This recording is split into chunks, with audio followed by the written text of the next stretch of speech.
Welcome back to my channel. अस्सलाम वालेकुम friends, कैसे हैं आप सब? उम्मीद करते हैं सब ठीक ठाक होंगे और खैर आफियत से होंगे। तो आज की वीडियो जो आपके साथ शेयर करने वाली हूँ स्किन शाइनर से और बेकिंग सोडा से कैसे आप अपने स्किन को शाइन कर सकते हैं, स्किन पर नेचुरली ग्लो ला सकते हैं और स्किन के दाग धब्बों को भी साफ़ कर सकते हैं। सर्दियों में बेदाग गोरी रंगत आप पा सकते हैं ईजीली।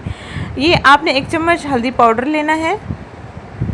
हल्दी पाउडर आपकी स्किन पर जो भी एक्ने के निशानात हैं या एक्ने है उनको हील करेगा। अगर आपकी स्किन पर ऑयल है तो ऑयल को भी कंट्रोल करेगा। बिल्कुल नेचुरल सी चीज़ है आपकी स्किन पर ग्लो लाने के लिए। और दूसरी चीज़ जो हमने इसमें ऐड करनी है वो है skin shiner. Soft touch company का स्किन शाइनर आपने लेना है और इसमें लेमन होता है और एलोवेरा जेल वगैरह ये वाले एक्सट्रैक्ट होते हैं इसमें, जो हमारी स्किन के लिए बहुत बेहतरीन होते हैं, जो स्किन को नेचुरली ग्लो देते हैं और मैल को साफ़ करते हैं। आपने हस्ब ज़रूरत इसमें स्किन शाइनर लेना है, यानी कि अच्छा सा मिक्सचर हमारे पास तैयार हो जाए, अच्छा सा पेस्ट हमारे पास तैयार हो जाए, इतनी ही मिकदार में हमने ले लेना है। बहुत अच्छा टोटका आपसे शेयर कर रही हूँ, बहुत ही अच्छी अमेजिंग रेमेडी है जो आपके साथ मैं शेयर कर रही हूँ। होपफुली आपको अच्छे रिजल्ट्स मिलेंगे। इन दोनों को अच्छे से मिक्स कर लेंगे और लास्ट पर हम एक और चीज़ ऐड करेंगे, 1 पिंच बेकिंग सोडा।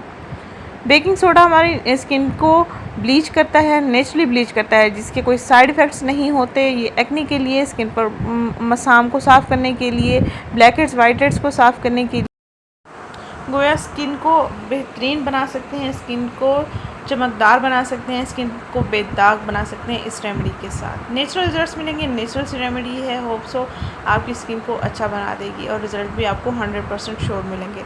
1 पिंच हमने इसमें बेकिंग सोडा ऐड कर दिया है, ज़्यादा ऐड नहीं करना, 1 पिंच ही ऐड करना है और अच्छा सा मिक्सअप तैयार कर लेना है और उसके बाद आपने स्किन पर अप्लाई करना है। 5 से 10 मिनट तक के लिए आपने इसको लगा रहने देना है और उसके बाद हल्के हल्के मसाज के साथ आपने इसको उतार देना है।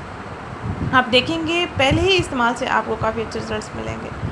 अगर आपको ये रेमेडी अच्छी लगी है तो please like and subscribe and share लाजमी कीजिएगा। Thank you.